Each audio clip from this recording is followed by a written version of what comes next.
everyone, I know it's a Sunday, but news never takes a break, and today Sunday is no different. We're right in the middle of the 2019 general elections. In fact, इस हफ्ते the second day of polling is set to happen on April 18th. But आज की क्या बड़ी election खबर है? ऐसा क्या है जो आपको जाना ज़रूरी है? ऐसा क्या है जो शायद आपने मिस आउट कर दिया? Don't worry, today's episode of Daily Dispatch is going to tell you exactly that. My name is Manvi, so let's get right into it. The first big news that we had today is actually a story that's been building up since the first day of polling on 11th April, when there were reports of certain malfunctions as far as the EVMs were concerned, especially in Andhra Pradesh. So today, Andhra Pradesh Chief Minister Chandrababu Naidu and Congress leaders including Kapil Sibal, as you can see on the screen, and Abhishek Manu Singhvi and Delhi Chief Minister Arvind Kejriwal met up in the Constitution Club of India to talk about transparency in the election process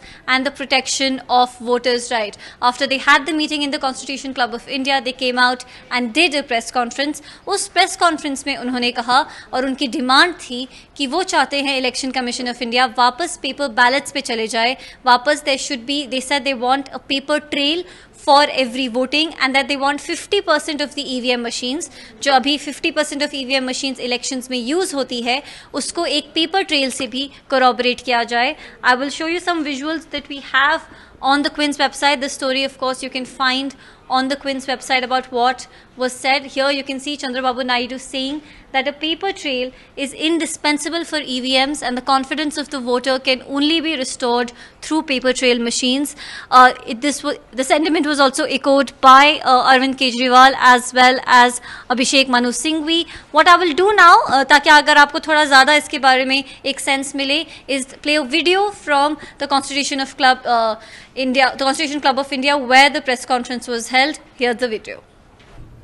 I am working for transparency, save democracy, save constitution, and ultimately this is where for the last so many days we are all together fighting. Irrespective of our political party's affiliation, there is a democratic compulsion. That democratic compulsion is even Election Commission of India and also voting.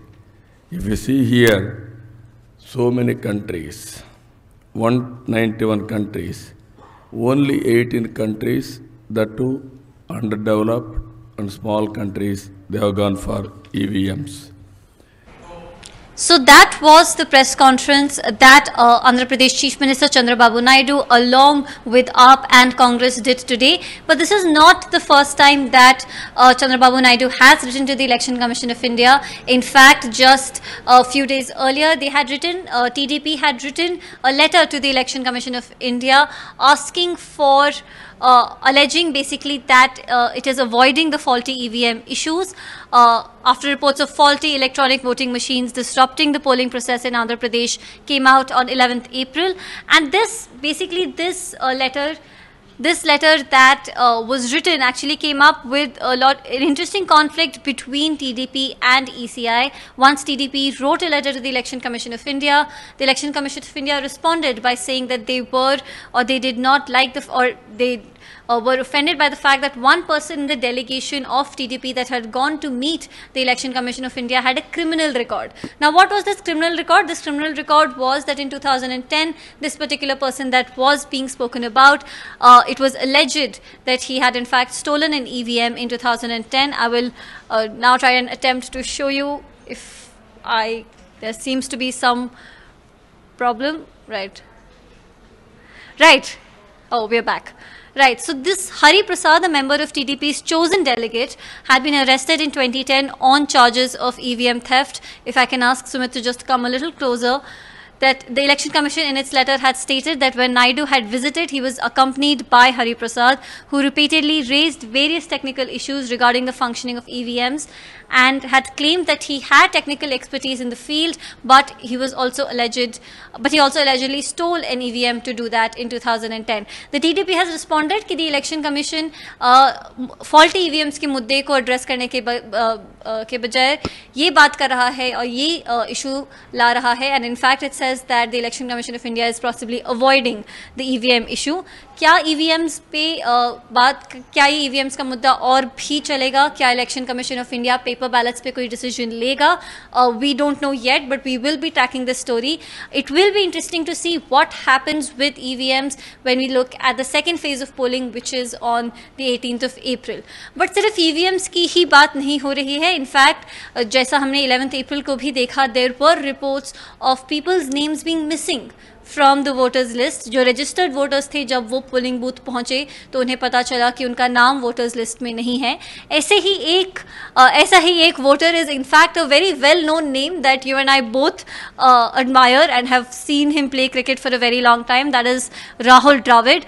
Rahul Dravid, who incidentally is also the election ambassador for Karnataka. Yes, Rahul Dravid is the election ambassador for Karnataka, पर उनका नाम voters list में नहीं है. सो ये आज की एक बड़ी स्टोरी है जो काफ़ी लोगों को, और जिससे काफ़ी लोग ये बात करने की कोशिश कर रहे हैं कि क्या वोटर्स, जहाँ तक वोटर लिस्ट की बात है या जहाँ तक डिलीशन ऑफ नेम्स की बात है, कि क्या उसमें कुछ प्रॉब्लम है या क्या इलेक्शन कमीशन ऑफ इंडिया को इस मुद्दे को देखना चाहिए. If Sumit can come a little closer, I will show you what the problem was when it comes to Rahul Dravid. The confusion appears to have occurred when Dravid's brother Vijay submitted Form 7 for deleting names from the voters list on the 31st October 2018. This was submitted because Dravid and his wife Vijeta had shifted constituencies from Ashwath Nagar and RMV extension to Indranagar.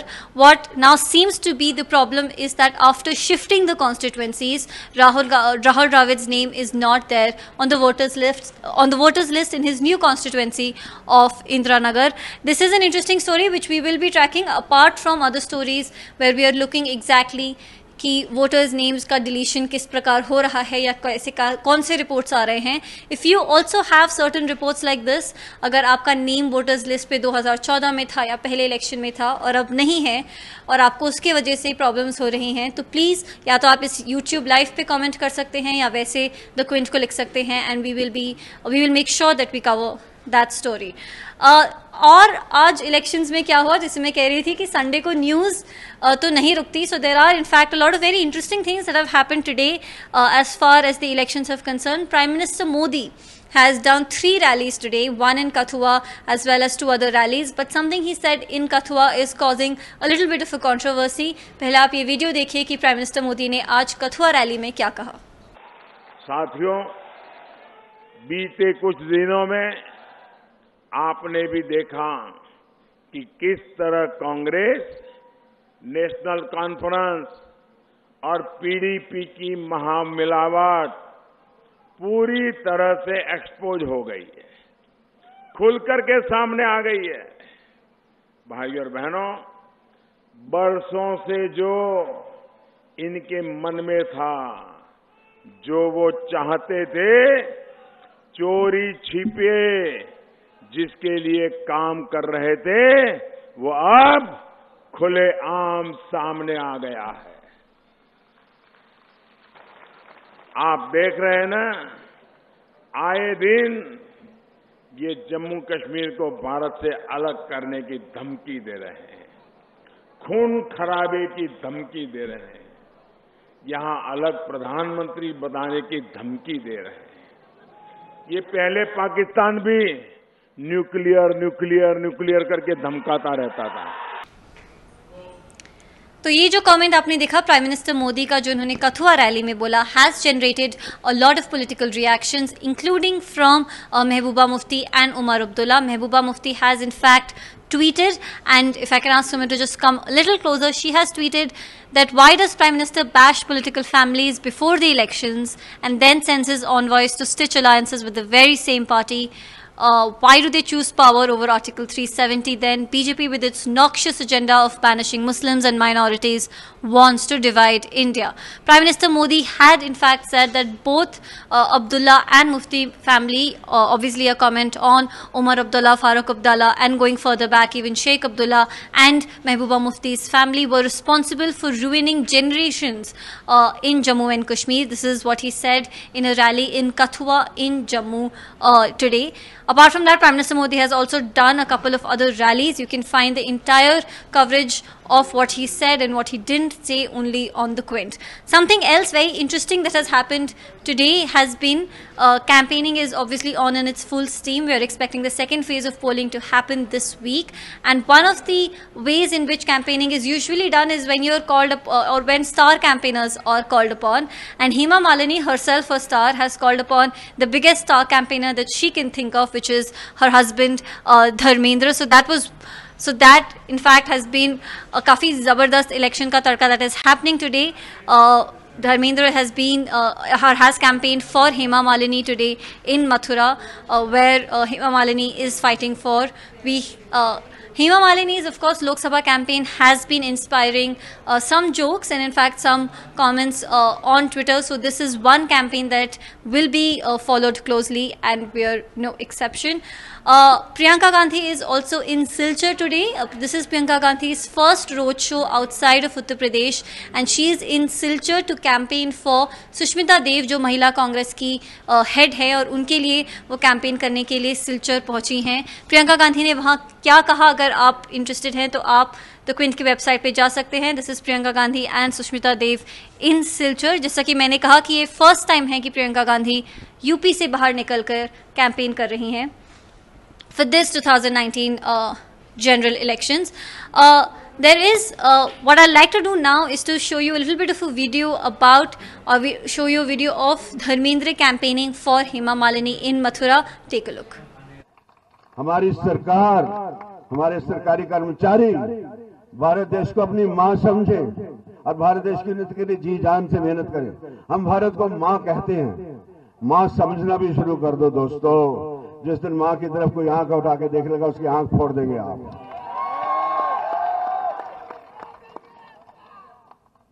और मैं अपने लिए नहीं, मैं दुनिया भर की इंसानियत के लिए ये भी कहता था कि हमारे देश से, दुनिया से ड्रग्स, माफिया, क्राइम, टेररिज्म, कट्टरपंथी, करप्शन, अनपढ़ता, गुर्बत जड़ों से खत्म हो जाए और ये सारा ग्लोब, ये कुर्रा जमीन एक जन्नत बन के रह जाए. हम बना सकते हैं दोस्तों, अब भी बना सकते हैं. वो प्रार्थना जो मैं इतने सालों से करता रहा हूं वो रंग ला रही है दोस्तों, आहिस्ता आहिस्ता रंग ला रही है. अब देखते जाइए क्या होने वाला है. मेरी प्रार्थना उसने सुनी है और अच्छा ही होगा. आप समझते हैं क्या अच्छा होगा.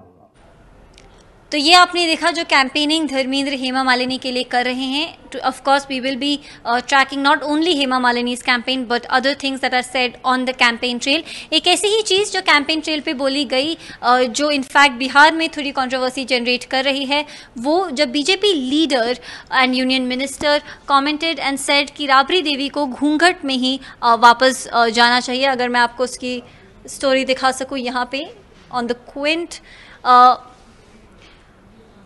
BJP leader and Union Minister Ashwini Kumar Chaubey stirred a controversy after he said that RJD leader Rabri Devi, that it is best that RJD leader Rabri Devi goes back into her ghunghat. Is sexist remark pe Rabri Devi also reacted and she said that this is and she basically looked at Chaubey's comments and said, is this the proof of Prime Minister Modi's women empowerment lessons? This is, in fact, if I could go a little closer, this was the comment that Ashwini Kumar Chaubey made.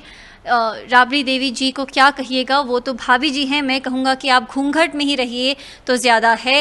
And responding to Chaubey ji's comment, she said that why do you have women in veil and why are you so afraid of veiled women? On the election trail, comments are made and counter comments are made, and what kind of discourse is going to influence the elections is something that we here at the Quint, of course, will be closely tracking. Today is also 14th April, जो Ambedkar Jayanti है.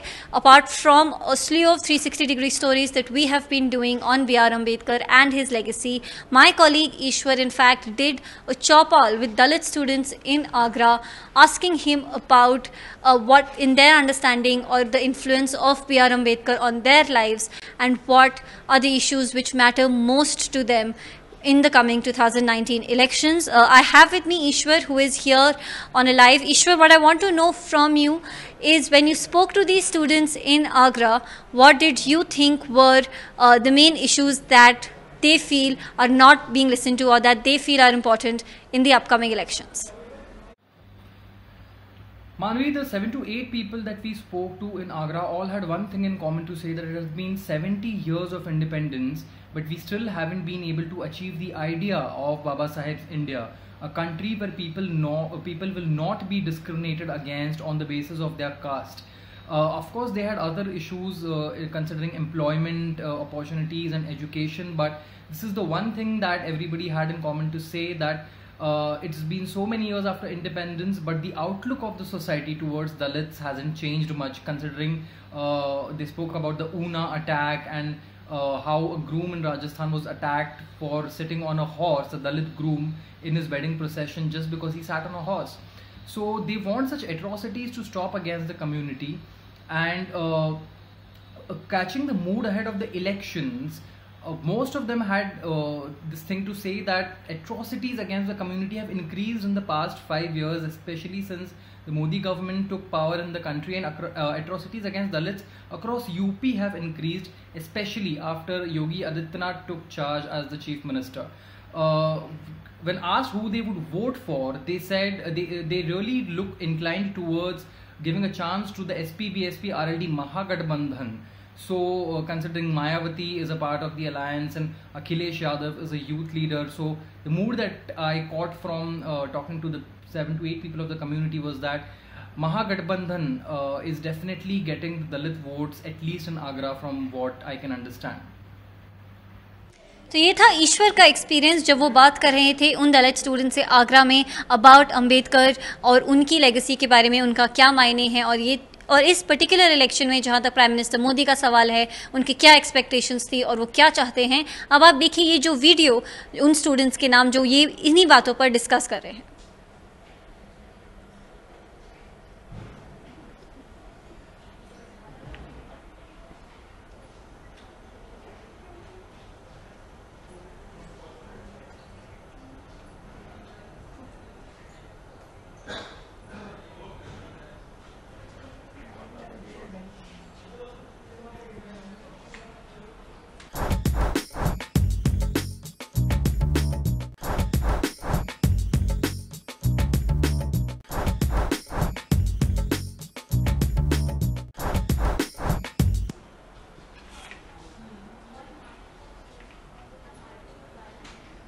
हम Indian है, मुझे तो नहीं लगता कि भाजपा सरकार ने दलितों के लिए कुछ किया है। कि पूरे बगुला हमने देखे नदी किनारे पाए, और वहाँ की नीच तपस्वी बन बैठे मछली रहे चटकाए, 14th April marks the birth anniversary of Dr. Baba Saheb Ambedkar, the architect of the Indian Constitution, a man who lived and died for the rights of the Dalits and the marginalized. 70 years after independence, the community is still facing discrimination in many parts of India. So today, we will talk to a few students of the community in Agra.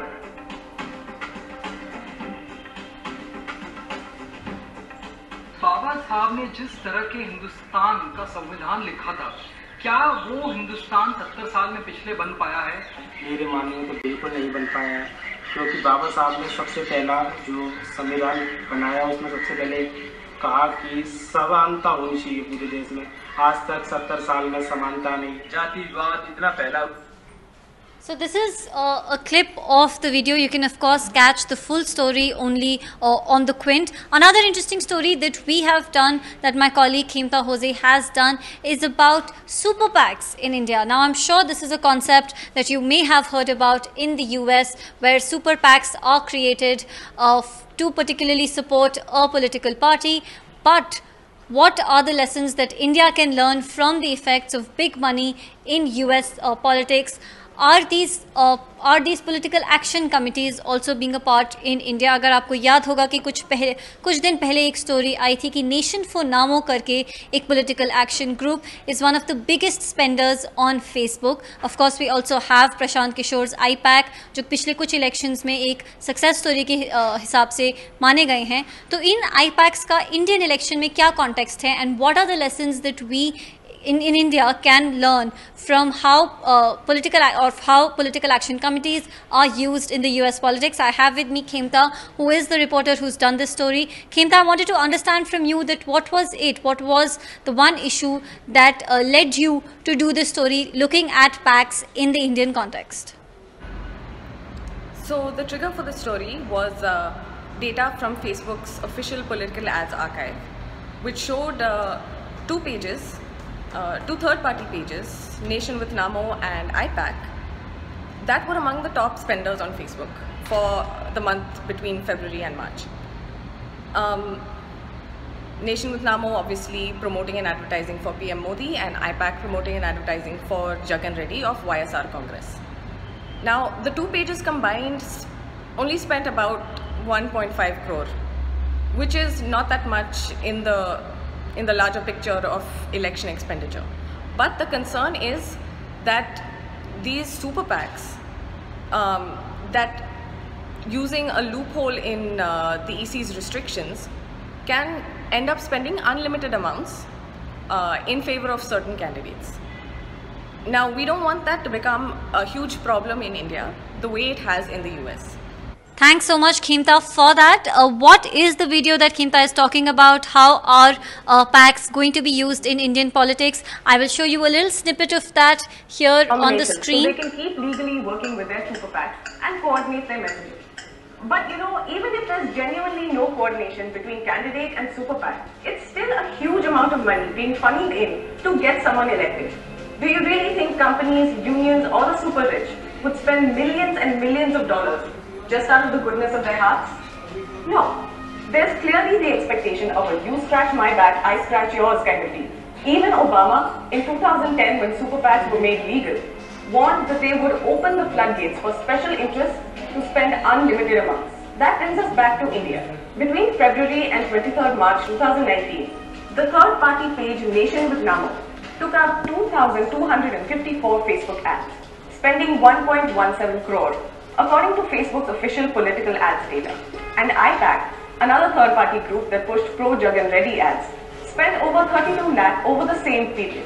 Like in the US, this is perfectly legal in India. We spoke to former Chief Election Commissioners, S.Y. Qureshi and O.P. Rawat, who both confirmed the third party. You can of course catch the full video only on the Quint. It's going to be a topic that is going to be important not only for this particular election but also for the coming elections. That's it from me here today on Daily Dispatch. We will be back of course tomorrow. We are back. We do this live every day where we tell you the big election updates of the day. Till then, for any election related coverage, the Quint and the Quint Hindi are the place to be. If you have any stories that you would like us to cover, or if you have any suggestions for us, you can always comment on YouTube or Facebook wherever you're watching this, and we are also available on Twitter. That's it from me. Thanks.